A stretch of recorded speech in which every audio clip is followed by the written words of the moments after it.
ભવનાથનો મહાશિવરાત્રીનો મેળો સંપન્ન થઈ ચૂક્યો છે, પરંતુ તેની સાથે જ વિવાદનો મતપૂળો છંછેડાઈ ગયો છે। વિવાદમાં રહેવા જાણીતી કીર્તિ પટેલ ભગવો વેશ ધારણ કરી મૃગીકુંડ સુધી પહોંચી અને તેણે મૃગીકુંડમાં સંતો સાથે સ્નાન કર્યું। તંત્રના ધ્યાને આ વાત આવતા જ કીર્તિને તાત્કાલિક ત્યાંથી દૂર કરાઈ હતી, પરંતુ દ્રશ્યમાં દેખાય છે તેમ તેણે ત્યાંથી હટવામાં અનેક નખરા કર્યા। અહીં મુદ્દો એ છે કે મૃગીકુંડમાં સ્નાન કરવાની સંસારીઓને પરવાનગી નથી, છતાં કયા ઇરાદાથી કીર્તિ આ નિયમ તોડ્યો? નિયમ તોડ્યા બાદ પણ તે એક પોલીસકર્મી સાથે ખુલ્લી દાદાગીરી કરતી અને અભદ્ર રીતે વાત કરતી નજરે પડી।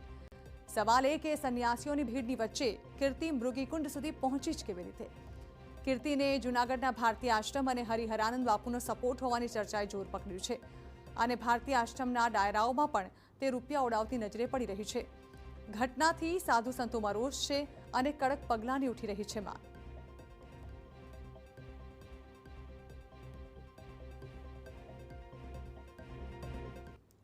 તો કીર્તિની વિવાદની ડૂબકી બાદ મિની કુંભમાં ઊભો થઈ ગયો છે મહાવિવાદ।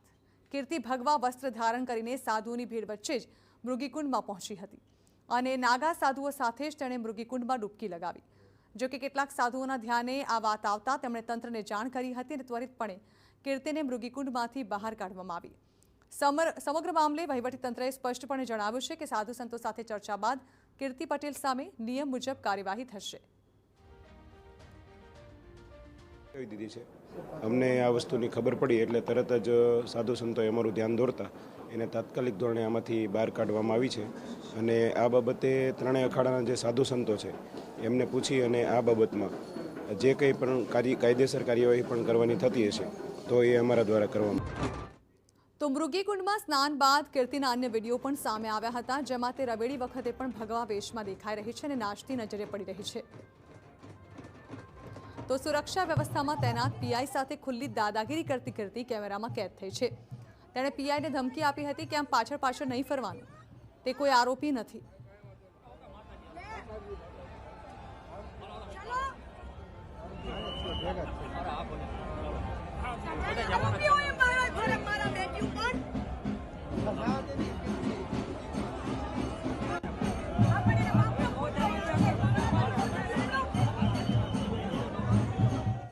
તો બીજી તરફ કીર્તિની કરતૂતથી સંત સમાજમાં ભારે આક્રોશનો માહોલ છે। જ્યોતિર્નાથ બાપુએ ઘટનાને વખોડતા કડક કાર્યવાહીની માંગ કરી છે। તો મેંદરડાના સુખરામદાસ બાપુએ આક્ષેપ કર્યા છે કે ભવનાથના મેળાને બદનામ કરવાના પ્રયાસ થયા અને સાધુના વેશમાં આવી શૈતાને મૃગીકુંડને અપવિત્ર કરવાનું કામ કર્યું।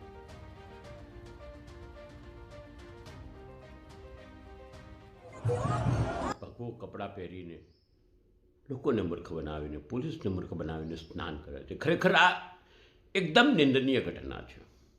આ બાબતે સંતો આકરા વલણમાં છે।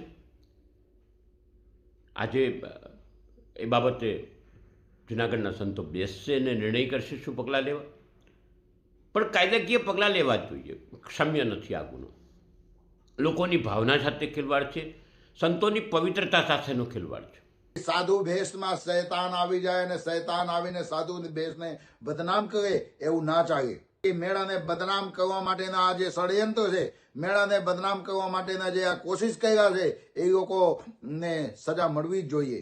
આ જે પવિત્ર મૃગીકુંડ છે, પવિત્ર મૃગીકુંડની અંદર અમુક લોકોએ જે સાંસારિક જીવન ભોગવે છે અને આવીને મૃગીકુંડમાં સાધુ સંતોને સાથે રહીને સ્નાન કરે છે, આ ચલાવી લેવામાં નહીં આવે।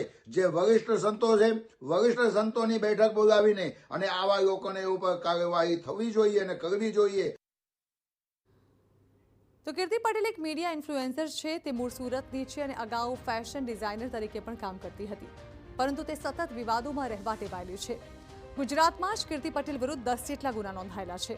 વર્ષ 2020માં ઘુવડ સાથેનો વિડીયો પોસ્ટ કરવા બદલ વન વિભાગ દ્વારા તેને દંડ ફટકારવામાં આવ્યો હતો। તો સુરતના બિલ્ડર પાસે 2 કરોડની ખંડણી માંગવાના અને હની ટ્રેપમાં ફસાવાના કેસમાં તેની ધરપકડ થઈ હતી। ડિસેમ્બર 2025માં કીર્તિને પાસા હેઠળ જેલમાં ધકેલવામાં આવી હતી। જોકે જાણે કંઈ કર્યું જ ન હોય તેમ તે ધરપકડ બાદ પણ હસતી જોવા મળી હતી। તો જેલમાંથી બહાર નીકળતા જ તેણે ધુરંધર ફિલ્મના ગીત પર રીલ બનાવી ફરી વિવાદ છેડ્યો હતો અને સતત વિવાદિત નિવેદનોના લીધે તે ચર્ચામાં રહે છે। ભૂતકાળમાં ફ્લાઇટમાં માસ્ક ન પહેરવા મુદ્દે તેણે એર હોસ્ટેસ સાથે ઝઘડો કરી તેને માર માર્યો હતો। ગાંધીનગર, પાટણ, જૂનાગઢ તેમજ સુરત ગ્રામીણ પોલીસની હદમાં તેની વિરુદ્ધ દારૂ સંબંધિત કેસ સહિત હુમલાના કેસ પણ નોંધાયેલા છે।